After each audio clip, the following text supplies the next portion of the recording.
দর্শক, আগামীকাল অঘোষিত ফাইনাল কেমন একাদশ নিয়ে মাঠে নামছে বাংলাদেশ, আর বাদ পড়তে পারেন যে ক্রিকেটার? বিস্তারিত জানতে ভিডিওটি সম্পূর্ণ দেখার অনুরোধ রইল। দর্শক, আগামীকালে শেষ হয়ে যাবে বাংলাদেশ জিম্বাবুয়ে টি-20 সিরিজের সব হিসাব নিকাশ। প্রথম ম্যাচে হারের পর দ্বিতীয় টি-20তে দুর্দান্ত প্রত্যাবর্তন করে সিরিজের সমতায় ফিরিয়েছে টাইগাররা।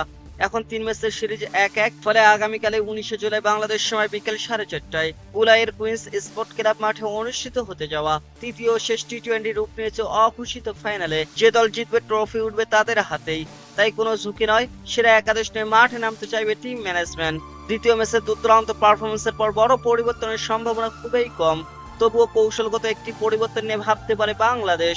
চলুন দেখে নাও যে কেমন হতে পারে টাইগারদের সম্ভাব্য একাদশ। দর্শক, দ্বিতীয় টি-20তে দুর্দান্ত শুরু এনে দিয়েছিলেন দুই ওপেনার সাইফ হাসান এবং তানজিদ হাসান তামিম।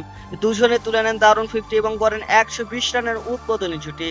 সাইফ করেন 55 রান আর তানজিদ হাসান তামিম খেলেন 58 রানের ঝকঝকে ইনিংস। সিরিজ নির্ধারণী ম্যাচে ইনিংসের শুরুটা এই দুই ব্যাটারের হাতেই থাকবে। আবারও তাদের কাছ থেকে বড় জুটির প্রত্যাশা থাকবে বাংলাদেশের। 3 নম্বরে দেখা যেতে পারে পারভেজ হোসেন ইমনকে। দ্বিতীয় ম্যাচে ব্যর্থ হলে তারা আক্রমণাত্মক ব্যাটিং এর সামর্থ্যের উপর আস্থা রাখছে টিম ম্যানেজমেন্ট। 4 নম্বরে অধিনায়ক তৌহিদ হৃদয়। আগের ম্যাচে বড় রান না পেলেও দলের সবচেয়ে গুরুত্বপূর্ণ ব্যাটারদের একজন তিনি। সিরিজ জয়ের ম্যাচে তার ব্যাট থেকে একটি দায়িত্বশীল ইনিংসের অপেক্ষায় থাকবে বাংলাদেশ। 5 নম্বরে থাকবেন ফর্মে থাকা ইয়াসির আলী চৌধুরী রাব্বি। টানা 2 ম্যাচে দলের প্রয়োজনে কার্যকরী ইনিংস খেলেছেন তিনি। মিডল অর্ডারে তার উপস্থিতি বাংলাদেশের বড় শক্তি। উইকেট কিপার ব্যাটার হিসেবে নুরুল হাসান সোহানের জায়গা ধরে রাখার সম্ভাবনাই বেশি। অলরাউন্ডার মোহাম্মদ সাইফুদ্দিন দ্বিতীয় ম্যাচের শেষ ওভারে টানা 4টি ছক্কা হাঁকিয়ে ম্যাচের মোড় ঘুরিয়ে দিয়েছেন। পরে বলা হাতেও গুরুত্বপূর্ণ উইকেট তুলে নিয়ে নিজের গুরুত্ব প্রমাণ করেছেন তিনি। সিরিজ নির্ধারণী ম্যাচে তার অলরাউন্ডার পারফরমেন্স হতে পারে বাংলাদেশের সবচেয়ে বড় অস্ত্র।